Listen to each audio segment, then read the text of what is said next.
નમસ્કાર દર્શક મિત્રો, બ્રેકિંગ ન્યૂઝમાં આપનું હાર્દિક સ્વાગત છે. આપ જોઈ રહ્યા છો ગુજરાત ન્યૂઝ 24. સમી તાલુકાના દાદર ગામના ચૌધરી સમાજના આધેડ વ્યક્તિનું બનાસકાંઠામાં આવેલ દેવ દરબાર જાગીર મઠના કેટલાક શખ્સો દ્વારા થોડા દિવસ અગાઉ અપહરણ કરી મઠમાં લઈ જઈ માર માર્યા અંગેનો વિડીયો સોશિયલ મીડિયામાં વાયરલ થયો હતો.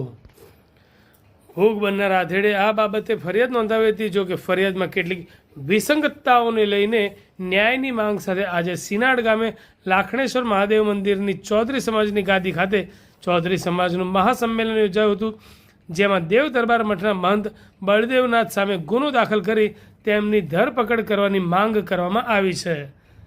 બળદેવગીરી સામે ફરિયાદ નોંધવામાં નહીં આવે તો 10 દિવસ બાદ ચૌધરી સમાજ ગાંધીનગરમાં ન્યાય માટે ઉગ્ર આંદોલન કરશે અને જે પણ પરિસ્થિતિ ઊભી થશે તેની સંપૂર્ણ જવાબદારી સરકાર અને પોલીસ વિભાગની રહેશે તેવી ચીમકારી ઉચ્ચારી છે.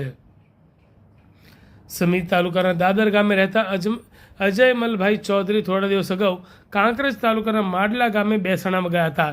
ત્યારબાદ તેઓ થરા દિયોદર નાળા પાસે પરત ફરી રહ્યા હતા.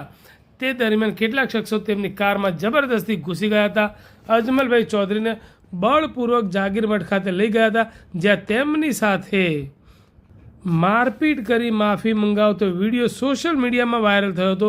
ત્યારબાદ ઈજાગ્રસ્તને પાટણની ખાનગી હોસ્પિટલમાં સારવાર અર્થે દાખલ કરવામાં આવ્યા હતા.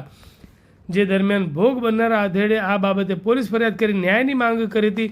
આધેડનું અપહરણ જેના ઇશારે થયું હતું તે દેવ દરબાર મઠના મહંત બળદેવનાથ સામે પોલીસે ગુનો દાખલ ન કરતા આજે રાધનપુર તાલુકાના સિનાડ ગામે આવેલ લાખણેશ્વર મહાદેવ મંદિરમાં આવેલી ચૌધરી સમાજની ગાદી ખાતે ચૌધરી સમાજનું મહાસંમેલન મળ્યું હતું, જેમાં ભોગ બનનાર અજમલભાઈની ફરિયાદ મુજબ દેવ દરબાર મઠના મહંત બળદેવનાથ સામે ગુનો દાખલ કરવામાં આવે અને તેમની ધરપકડ કરી કડકમાં કડક સજા કરવામાં આવે તેવી માંગ કરવામાં આવી હતી.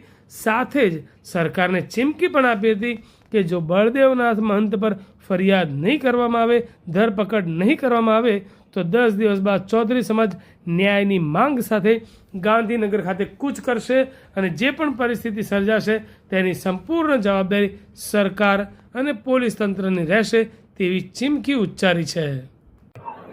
અને મઠની અંદર લઈ જઈને જ્યાં લાખો લોકોની શ્રદ્ધા છે એવા શ્રદ્ધા કેન્દ્ર ઉપર ઢોર માર મારે, નગ્ન કરે, બંદૂક ભીડાવે, જાનથી મારી નાખવાની ધમકીઓ આપે, છતાં પણ 5 દિવસ સુધી અમારી ફરિયાદ લેવામાં ન આવે, પોલીસ સ્ટેશન છાવરતું રહે અને ન્યાય ન મળે, એટલા માટે અમારે આ મહાપંચાયતો આજે અહીંયા કરવી પડી છે.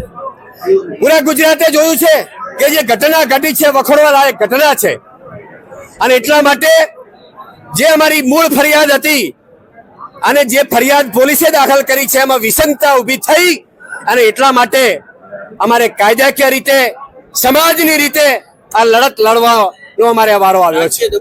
ન્યાયના માટે જે આ પ્રકરણ થયેલું છે 11 તારીખે 11/7 થી આજે 21 દિવસ થયા છે. મને જે ન્યાય નથી મળ્યો, જે બળદેવનાથ માથે એફઆઈઆર કરેલી હતી એ એફઆઈઆરની માલિમકાથી જે અમને નામ આડાવડું કરી અને મેં નામથી કાઢી નાખ્યું, ગોટાળા ચડાવ્યું છે.